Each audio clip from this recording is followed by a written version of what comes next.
Hi, my name is Olivia Wallace and I am from coolFIRE.online.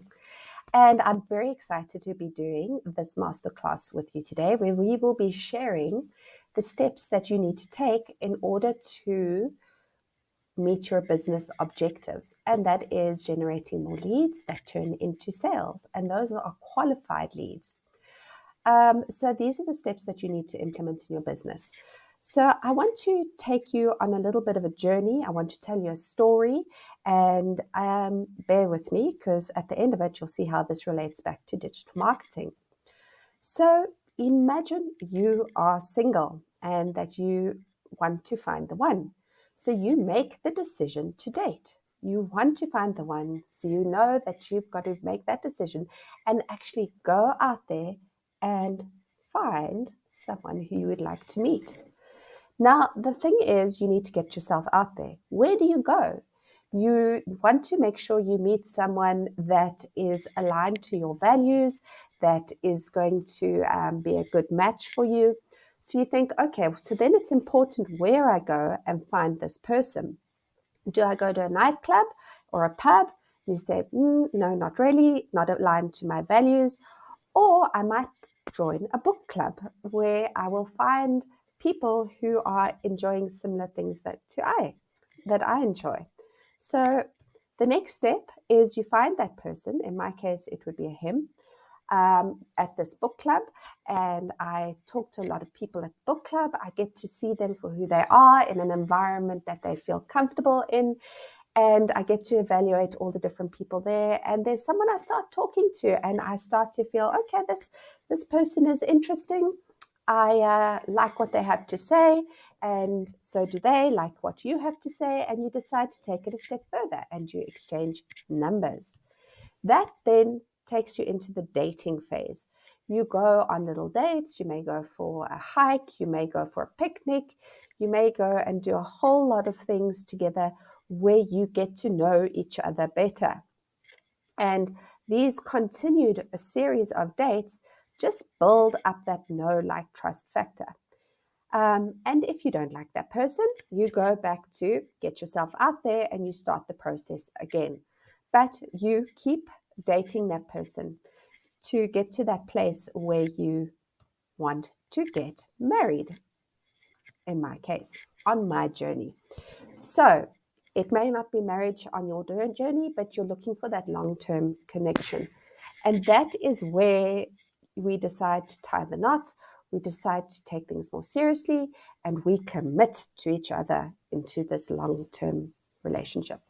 But those of you who are married or in a long-term relationship know that it doesn't end at the wedding. The wedding is only the start of the journey of marriage. And that is, you need to consistently work on that marriage. You need to make sure you're communicating properly. You need to understand their values. You need to compromise sometimes to make sure you're aligned to their values. So you may make adjustments that are within your value system to make sure that you are still connecting and that marriage flourishes into something beautiful. So, what does that have to do with marketing? So, if I take you on the customer journey, which we're going to call our marketing funnel, our customer decides that they are looking for something that you offer. And I will show you how that is relevant for your business or any business that you may be in. The starting point is your customer is looking for a solution, a very specific solution. And I'm going to use an example to take you through this process. So, for example, the customer decides that they need to find a solution, and okay. So now I'm going to take you into the customer journey, and we are going to call this the marketing funnel. And I will show you how this is relevant for any business that you may be in. We're going to start at the beginning, which is where the customer decides to find a solution. And they may not know what the solution is that they are looking for. So, for example, let's use a case study. You're a psychologist who offers solutions to people who are highly stressed and have migraines. And those migraines are a result of that stress. So I'm the customer. I go to Google and I type into the Google search bar, oh, right, I have migraines. What can I do to fix it? So at that point, you want offerings to come up. So you may have paid ads, you may have paid search. So that paid search comes up with an offering for you, and it may be the offering is 5 steps to get rid of migraines. Okay, that 5 steps to get rid of migraines then will send people to your website or your social media, and it may be a landing page on your website. Now, remember, they're not only looking at your website and your offering, they're looking at a bunch of offerings where solutions came up. So they'll go to your social media, they'll check you out over there, see if anyone's complained about you, that you're consistent, that you're a real legitimate business. They'll go to your website, see what you have to offer there. And they'll look at the different options and compare.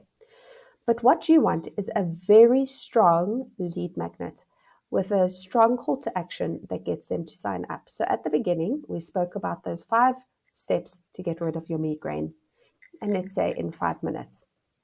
That for me is a very appealing, strong lead magnet as a person suffering from migraines. So what I do is I exchange my email address to get that free content. Now that you've got that email address, you want them to get to know you better, to build that know, like, trust factor. So they enter the nurture campaign. And at the beginning of the nurture campaign, you provide them with those 5 steps. You then move into an educational phase. You introduce yourself, what it is you're offering, and how what you provide will help them on a long-term basis to get rid of those migraines. So you're talking to that pain point of your customer, which is migraines, and you are offering a solution. So by the end of that nurture campaign, they should know you and trust you very well. They should know your products and or your services that you have on offer, and it needs to relate back on how you can solve their pain point with your solution.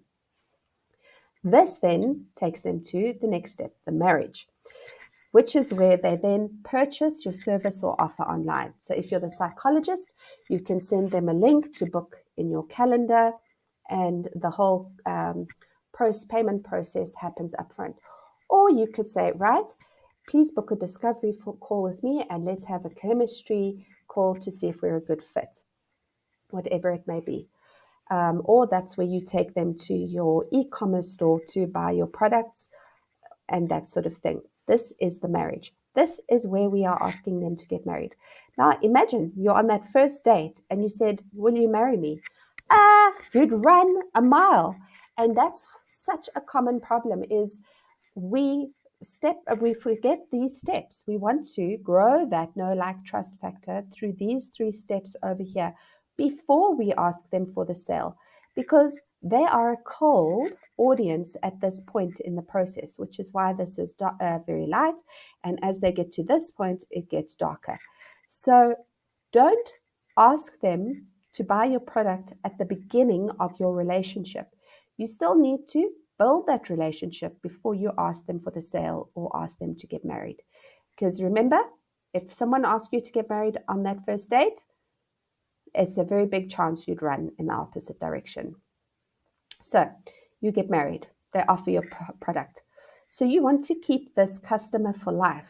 So your relationship after this point becomes very important.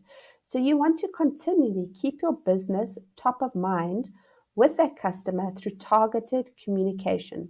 So you want to be constantly adding value to your customer's life in terms of how your products can consistently solve challenges or solve your customers' pain points throughout your journey with them, which leads to repeat sales. So that, in a nutshell, is our customer journey. But before we end off, I want to say you want to avoid funnel leaks across that whole process. So remember when I said you're in the dating phase, which is this nurture campaign, you want to make sure it's always relevant. So you don't want people to be falling out here and going back to the beginning to find what to find other solutions. You want to be relevant here on social media. If you're not, sorry, on SEO, if you're not featuring on Google, they're not going to see you. So they haven't even entered the funnel. You need to send them to places, particularly your lead magnet, that talks to their pain points, that offers a solution that's relevant. So giving someone too many options, there's a saying, a confused mind is a mind that will just leave your website. You've got 3 seconds to make an impression because, time is a huge commodity and people will leave your website if you're not going to solve their solution like this. If they feel there's no connection, they're gone.